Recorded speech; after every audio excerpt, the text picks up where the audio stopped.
Assalamualaikum warahmatullahi wabarakatuh. Balik lagi channel gua Putra. Apa kabar kalian teman-teman semuanya? Semoga kalian semua selalu dalam keadaan sehat walafiat, amin.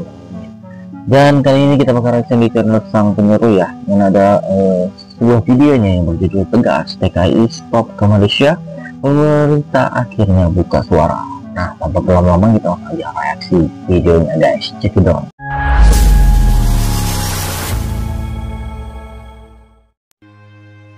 Malaysia bukan lagi tujuan utama pekerja migran Indonesia. Kenapa? Dalam video ini, kita bongkar fakta-fakta keras, ironi sosial, dan kebijakan penuh tanda tanya soal nasib TKI di negeri jiran.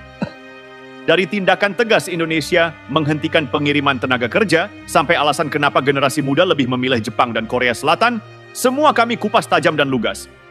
Ini bukan soal politik semata, ini soal harga diri bangsa. Saksikan analisa kritis dan penuh data soal arah baru migrasi tenaga kerja Indonesia.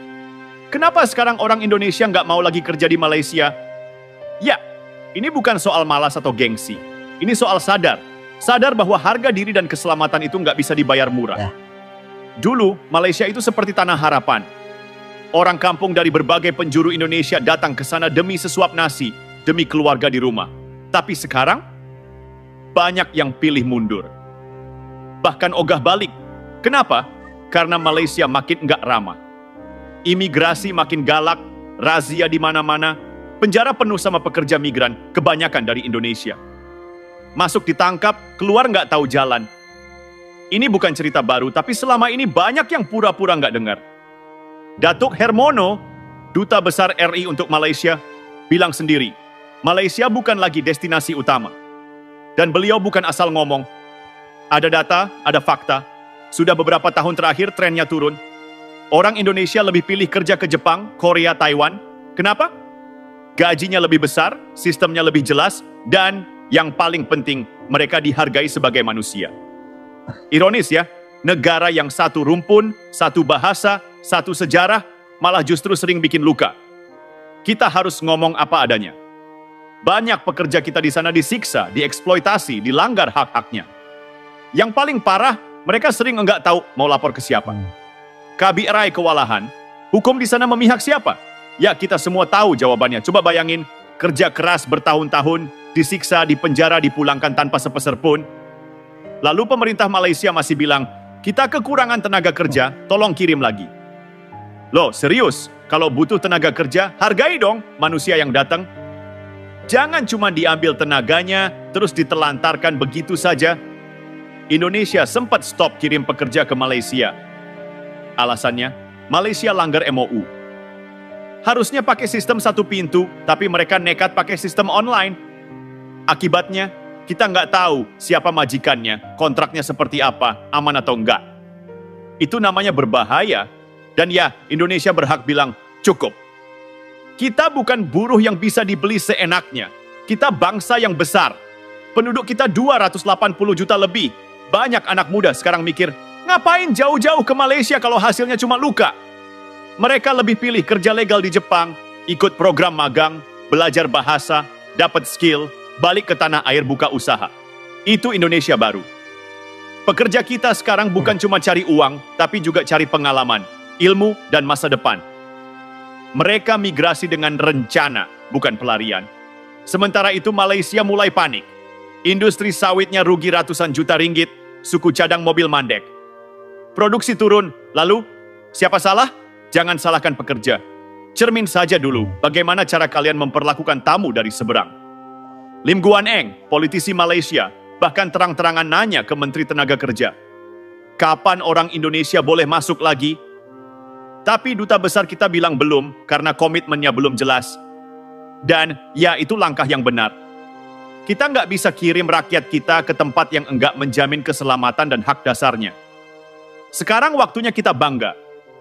Bangga karena Indonesia berani berdiri tegak.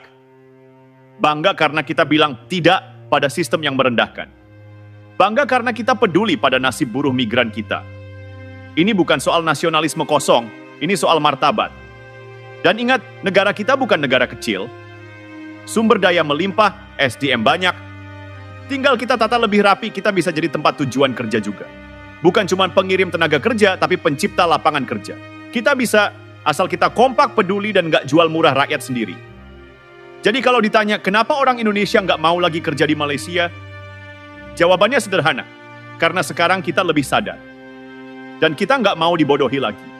Indonesia nggak lagi jadi tukang kirim, kita bisa jadi tuan rumah. Sekarang mari kita balik tanya, sampai kapan kita mau jadi tukang kirim tenaga kerja? Kita ini negara kaya, laut luas, tanah subur, anak muda kreatif. Tapi selama ini kita sibuk kirim orang ke luar negeri demi jadi pembantu, buruh, kuli. Terus kita bangga? Bangga karena ada remitansi masuk miliaran rupiah? Padahal di balik itu ada air mata, ada luka, ada harga diri yang kadang diinjak-injak. Tapi hari ini arah angin mulai berubah. Pekerja kita sekarang enggak sebodoh dulu. Mereka lebih paham hukum. Mereka tahu haknya. Mereka tahu bahwa kerja di luar negeri itu harus legal, jelas, dan aman. Nggak bisa lagi asal cabut, asal berangkat, asal ada calo. Dan ini kabar baik. Karena begitu rakyat sadar, negara juga harus ikut berubah. Kita butuh sistem migrasi kerja yang manusiawi, transparan, dan berpihak pada pekerja, bukan pada keuntungan agen atau pejabat nakal. Coba lihat Jepang. Mereka bikin program magang teknis. Pekerja asing diajarin bahasa, dikasih pelatihan, diberi kontrak kerja yang jelas.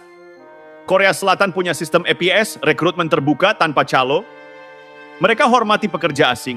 Mereka tahu, kalau mau orang kerja bagus, ya harus dikasih haknya. Malaysia masih main sistem dalam talian yang nggak transparan, penuh potensi perdagangan manusia. Kita bilang cukup dan kita nggak salah. Sekarang kita harus dorong terus kebijakan yang pro rakyat. Pemerintah Indonesia udah mulai betulin arah. Kita tekan MOU baru, kita bikin jalur aduan lebih mudah, kita bantu pemulangan pekerja yang terjebak. Ini kerja besar, tapi harus dilanjutkan. Dan satu hal penting, kita harus bangun kampung halaman. Karena alasan utama orang berangkat kerja ke luar negeri itu, ya karena di kampung nggak ada harapan. Coba kalau di kampung ada industri, ada akses modal, ada pelatihan kerja, ngapain jauh-jauh? Kita bisa bangun industri rumahan. Kita bisa kasih pelatihan keterampilan. Kita bisa manfaatin bonus demografi. Anak muda Indonesia sekarang banyak yang bisa bikin konten, bikin usaha kuliner, bikin kerajinan, bikin aplikasi, tapi butuh dukungan. Butuh ekosistem. Kalau kita fokus bangun dari desa, kita nggak perlu lagi jadi buruh di negeri orang. Kita bisa jadi tuan rumah di negeri sendiri. Jadi sekali lagi, Indonesia bukan bangsa kecil. Kita bukan pelayan dunia. Kita bangsa besar yang harus berdiri di atas kaki sendiri. Dan kalau Malaysia masih mikir bisa seenaknya sama pekerja kita, mereka salah besar. Hari ini kita bukan lagi penjajah tenaga, kita adalah penyusun masa depan. Bangun, jangan biarkan orang kita jadi korban sistem busuk. Lihat realitanya, terlalu lama kita diam, terlalu lama kita permisif. Kita anggap wajar kalau orang Indonesia disiksa di negeri orang, dihina, dipenjara tanpa perlindungan. Kita kasih alasan, ya namanya juga kerja di luar negeri, pasti ada risikonya. Maaf, itu bukan risiko, itu pengabaian. Itu bukti bahwa kita pernah terlalu lemah untuk melindungi rakyat sendiri. Apa kita rela satu demi satu anak bangsa pulang dalam peti mati? Apa kita anggap biasa kalau TKW diperkosa, dibunuh, dikubur diam-diam? Apa kita terus mau pura-pura sibuk padahal yang mati itu bukan anak pejabat? Sudah cukup. Jangan lagi negara ini cuma jago bikin konferensi pers setiap ada skandal. Tapi setelah itu diam. Jangan lagi hanya aktif kalau sudah viral. Kita butuh sistem perlindungan yang hidup. Yang bekerja sebelum tragedi, bukan sesudah. Pemerintah harus ingat, buruh migran itu bukan angka statistik. Mereka itu pahlawan, iya, tapi jangan cuma disebut pahlawan saat kirim uang. Mereka manusia yang harus dijaga, dibela, didampingi. Dan Malaysia, mereka harus dikasih pesan tegas. Kalau kalian masih mau tenaga kerja Indonesia, hormati MOU yang kalian tanda tangani. Hormati sistem satu pintu.